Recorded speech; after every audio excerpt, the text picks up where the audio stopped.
Amis investisseurs, bonjour. Dans cette vidéo, je vais vous détailler les derniers mouvements de Berkshire Hathaway, essayer de trouver les raisons derrière les derniers mouvements et essayer de répondre à la question: devrons-nous suivre Warren Buffett et vendre nos actions? En tant qu'investisseur, vous avez probablement entendu parler du célèbre Warren Buffett. Né le 30 août 1930 à Omaha, Warren Buffett est sans doute l'un des plus célèbres investisseurs américains et mondiaux. Avec ses investissements en bourse, il devient milliardaire dans les années 80. Le magazine Forbes le classe 3e fortune mondiale en 2019, estimé à 82,5 milliards de dollars. L'oracle d'Omaha, comme on l'appelle familièrement, a fait passer sa valeur nette de 10 000 dollars dans les années 1950 à près de 100 milliards de dollars au 10 mars 2021, toujours selon Forbes. Pour les actionnaires, Buffett a créé bien plus de 400 milliards de dollars en valeur. L'action de Berkshire Hathaway affiche un rendement annuel moyen de 20,3% pour une période de 55 ans entre 1964 et 2019.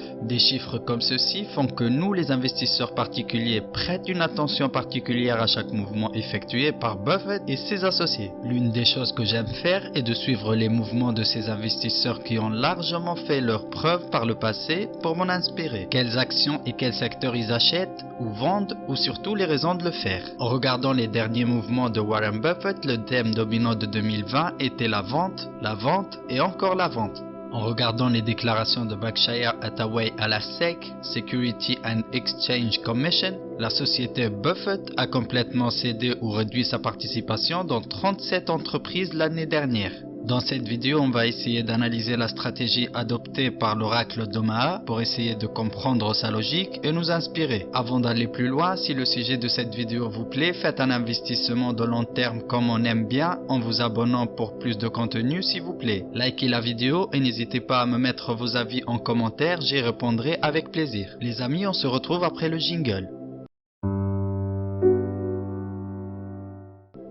Petit disclaimer avant de continuer, nous sommes un couple d'investisseurs particuliers et non des professionnels. Les informations figurant sur notre chaîne sont donc fournies à titre informatif uniquement et ne devraient en aucun cas être considérées comme une sollicitation ou une offre, ni comme un conseil ou une recommandation visant à acheter, vendre ou à opérer une transaction quelle qu'elle soit. On va commencer par parler des mouvements de Warren Buffett. Le changement de cap est significatif. Auparavant, Buffett disait « Our favorite holding period is forever ». Autrement dit, la meilleure période de détention est de tout le temps. Ça n'a pas empêché l'oracle d'Omaha de vendre des actions en 2020, voire liquider carrément pas mal de positions. Berkshire Hathaway a complètement liquidé les 15 positions suivantes à un moment donné en 2020. American Airlines, Delta Airlines, United Airlines, Southwest Airlines, Goldman Sachs, Travelers Companies, Costco Wholesale, Restaurant Brands International, Phillips 66, Occidental Petroleum, Barrick Gold, MT Bank, PNC Financial Services, JP Morgan Chase, Pfizer.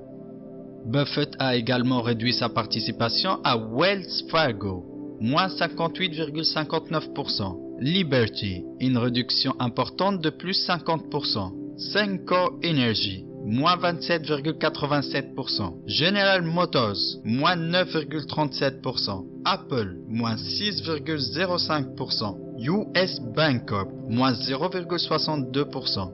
Si on réexamine ces ventes massives, les amis, on remarque que Buffett a vendu un secteur en particulier plus que les autres. Il s'agit du secteur bancaire avec une liquidation totale de ses actions MT Bank, JP Morgan, PNC, avec une réduction importante de sa participation dans Wells Fargo et moins importante dans US Bancorp.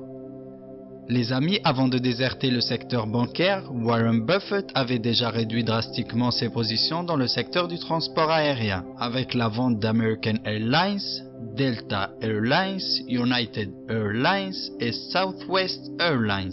Auparavant, Buffett était bien investi dans ces deux secteurs, le transport aérien et le secteur bancaire. Pourquoi a-t-il vendu? A-t-il changé de stratégie? Quelles sont d'après nous les raisons qui l'ont poussé à vendre? S'attend-il à un retournement du marché ou pire, un crack? On va essayer de donner notre analyse à notre petit niveau d'investisseur particulier et qui n'engage que nous. Les raisons. On va commencer par le secteur aérien. Berkshire Hathaway détenait autrefois des participations allant de 9 à 11% dans des compagnies aériennes telles que American, Delta, United et Southwest Airlines. Mais au printemps dernier, le conglomérat basé à Omaha a vendu ses avoirs avec une moins-value de 7 à 8 milliards de dollars par rapport au prix d'achat. Et Buffett a qualifié sa décision d'investir dans le transport aérien d'une erreur, arguant que cela pourrait prendre des années pour les compagnies aériennes pour récupérer complètement après la crise du Covid-19. L'oracle d'Omaha a défendu sa décision de vendre le secteur du transport aérien, même si ses actions ont dépassé leur plus bas. Il a déclaré que l'industrie du voyage reste dans une position précaire et il pense que les compagnies en question ont encore des mauvais jours à vivre. En ce qui concerne le secteur bancaire, Buffett a longtemps consacré une partie de ses investissements à ce secteur. Et pas plus tard que l'année dernière, plus de 45% des actifs investis de la société étaient immobilisés dans les services financiers. Alors pour quelles raisons un investisseur qui aime clairement le secteur bancaire vend-il des actions bancaires ces derniers temps alors que la crise du Covid-19 a ramené les valorisations à des niveaux bas de plusieurs années?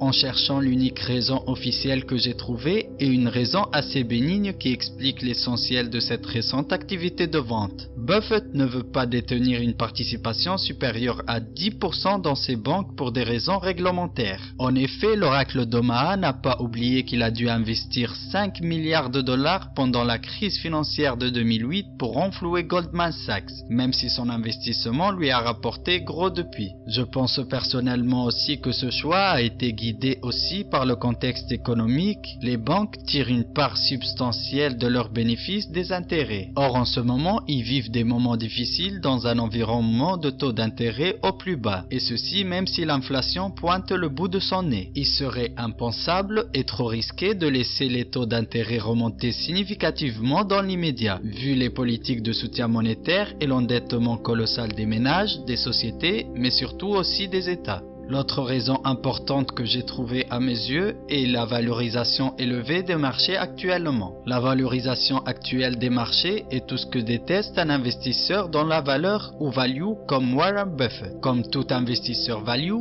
il cherche activement des actions d'entreprises dont il pense que le marché les sous-valorise, c'est-à-dire qui s'échangent sur le marché en dessous de leur valeur intrinsèque. En effet, on aura du mal dans le contexte actuel à trouver des entreprises qui possèdent des fondamentaux solides comme on aime à un faible prix. Le price earning du S&P 500 à l'heure où je tourne cette vidéo est au même niveau qu'en 2002, l'année de l'éclatement de la bulle Internet. Le Shiller PE Ratio S&P 500 qui est basé sur le bénéfice moyen ajusté en fonction de l'inflation des 10 dernières années, connu encore sous le nom du ratio PE ajusté cycliquement, se situe actuellement à 36,33, alors que la moyenne est de 16,82 et continue à se diriger vers des sommets de l'année 2000.